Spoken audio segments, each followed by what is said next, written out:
Hello mga guys, musta po ulit sa aking channel. Long time no see. Siguro 3 months na akong di nakapag-upload dito sa YouTube.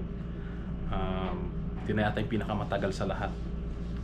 Eh, same as usual, super busy. Kaya tayo itong balbas ko, di ko na natanggal. Yan, iba na ang tsura ko. Marami na ang balbas. Anyway, kagising ko lang pala. Today, August 23. Wala akong pasok ngayon kahit Sabado hanggang bukas. Kasi yung mga nakaraang 2 linggo, sobrang pagod. Almost 10 days. Dami namin ginawa, daming bisita. Nagpalit kami ng mga price, lahat pure 100%. Pinalitan namin yung mga price na malalaki, yung tag niya ginawa namin maliit. Yun ang bagong implementation. Tapos mga bisita sunod-sunod. Minsan mapasok kami ng alas 7 ng umaga hanggang alas 7 ng gabi. Minsan alas 9 ng umaga hanggang alas 12 ng gabi. Diretso yun, kaya medyo super busy sa mga nakaraang 2 weeks. Always naman busy sa trabaho namin kasi yung store namin yung pinaka demand dito sa KSA, number 1 dito sa KSA. Kaya nandito lahat. Nandito na yung benta, nandito na yung mga issue, mga bisita. Kaya every step mo doon mahalaga. Every seconds, every minute mahalaga. Kaya minsan wala ka ng time sa sarili mo. Sabi nga, pag nag-day off ka na, yan, isang araw lang, ay 2 araw, dito lang muna sa bahay, papahinga muna. Yan, nakapaglaban na rin pala ako kagabi habang mainit ang araw. Yan, sobrang init pa ngayon dito.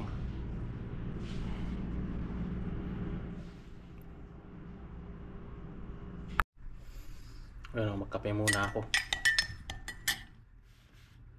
Ito muna yung ko, parang breakfast ko, kape. Tsaka kakain ako ng tinapay.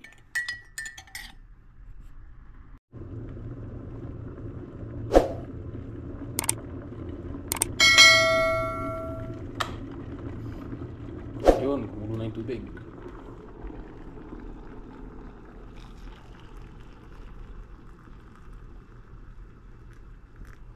Ito ko na pupunuin yung tasa para may lasa.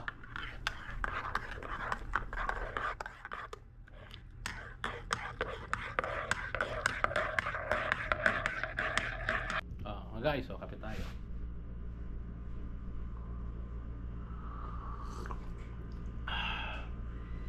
Mahilit ang panahon, basta paggising, yan, kape talaga.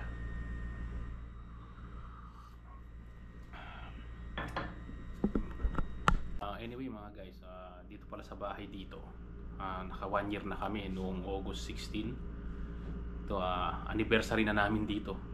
Naka first anniversary na kami. Ang bilis lang ng panahon. Ayun, kaka-renew lang namin last 3 weeks ago dito. Kasi yung bayaran dito, yung Arabic calendar, almost advance siya ng 1 week. Kaya hindi siya tumutugma sa calendar. Kapag nagbayad ka, tapos pag magre-renew ka uli, medyo siya, advance siya ng mga 1 week dito sa Arabic calendar. Pati siguro itong buhok ko, kailangan ko nang ipagupit. Kasi mahaba na eh. Kahit sa pag-ayos ng buhok, wala na ring time. Sobrang busy. Siguro mga bukas siguro, kung pwede siguro papagupit ako linggo. Yun mga guys, so tapos na tayong nagkape, nag-breakfast. Ngayon, isipin ko muna kung ano yung lulutuin ko ngayon. Kung magbabaka ako, manok o isda, para mamaya, para pag lunch, ready na. So guys, pagluluto muna tayo ng tilapia. Mag-isda muna tayo ngayon. Isipin ko muna kung piprito ko o ipapaksiw ko. Linisin ko muna, tapos isipin ko anong lulutuin ko dito. Yan, siguro ko muna, isipin ko muna, siguro ipapaksiw ko na lang. Maganda rin ako ng mga ingredients para dito sa tilapia. Mga tilapia, binili ko na to 2 weeks ago, 3 weeks. Alisin ko muna.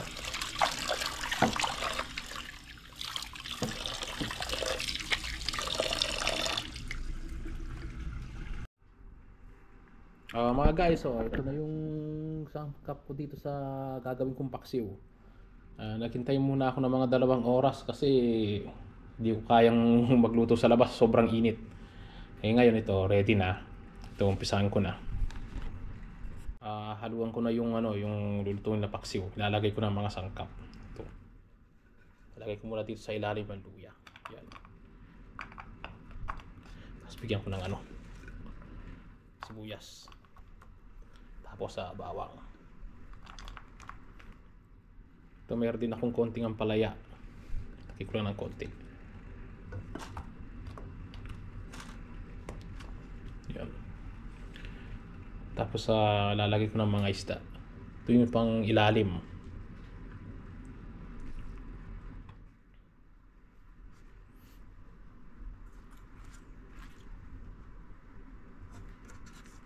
Kakasyan natin. Yung isda nilinis ko na kanina.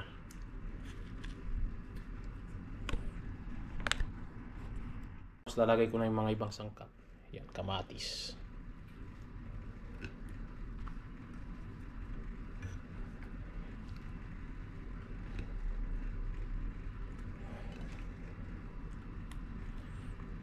Tapos lagay ko na rin yung mga yung tirang luya. Ito yung ampalaya, sili,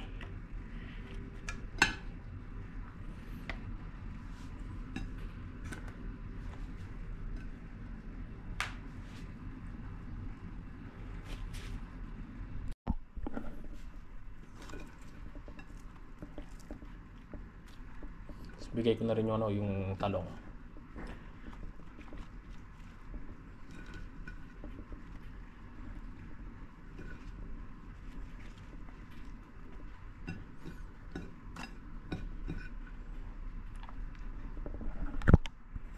Tapos bibigyan ko na ng suka niyan, tsaka tubig at paminta. Ito na mga guys, nilagay ko na yung mga vegetable tsaka yung niya, sangkap niya. Ngayon lalagay ko na siya ng lalagyan ko na siya ng suka. Ito, lagyan ko na siya ng suka. Lalagyan ko ng suka siguro mga kalahating tasa lang to.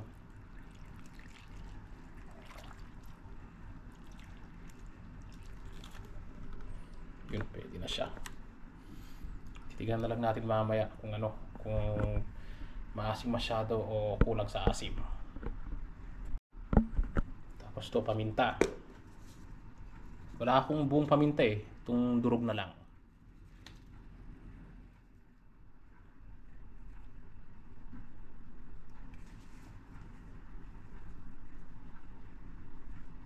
Yan.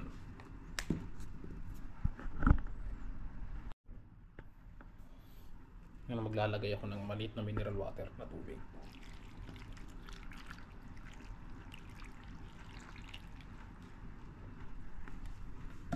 Baka kulang pa tong tubig na to Tapos ibigyan ko siya ng patis. Itong mga sangkap na to guys sa akin lang ito. Kaya na kung bahala. Kung gusto nyong i-adjust, optional lang po yung mga iba dito.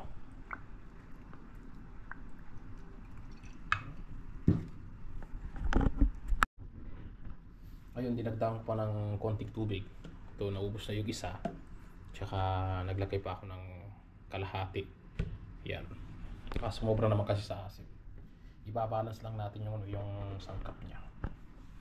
Ngayon, bibigyan ko siya ng konting mantika. Ito. Konti lang.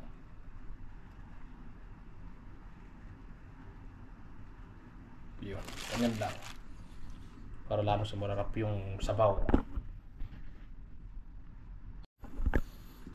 Yung magic sarap, mamaya ako nilalagay ito. Tsaka maglalagay ako ng konting asukal. Ito na guys, lalagay ko na sa kalan para maluto na itong paksiw. Ito mga guys, so nilagay ko na dito sa kalan. Sisindihan na natin. Sindihan ko na yung kalan. Ngayon, siguro lutuin ko to almost 20 to 30 minutes. At tapos adjust ko yung lasa, kung ano yung kulang, lalagyan ko na lang. Takpan muna natin. Para mamaya pag ano na yung lasa niya, titignan ko kung ano yung i-adjust natin. So ngayon, after 10 minutes, ito na siya ngayon. So amoy pa lang, nangangamoy na yung paksiw. Nakakagutom. Ayun, tikman ko ngayon kung ano yung kulang niya. Sangkap na.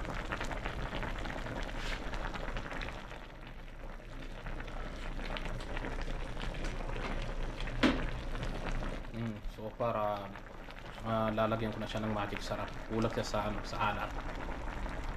Ito na yung magic sarap.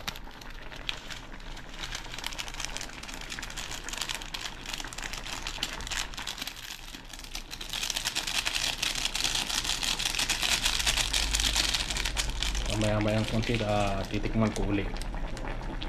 Bubuksan ko na uli yung paksiw kung ano pa yung pwede pang bigyan na sangkap. Ngayon, kung ano pang lalagyan ko. Sabaw pa lang, yellow na oh. Sarap. Siguro kulang na lang to ng konting alat na lang, tsaka bigyan ko ng konting asukal. Bigyan natin ng konting patis.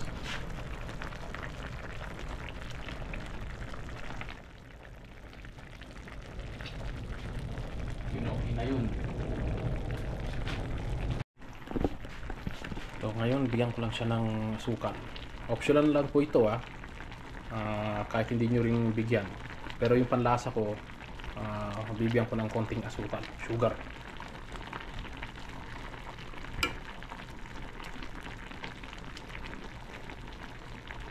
Nangangamoy na ang buong bahay. Nakakagutom.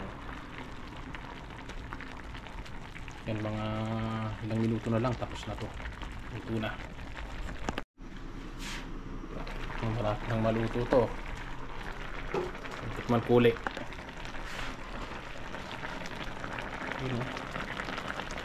Sabaw niya, yellow pa. Brownish yellow.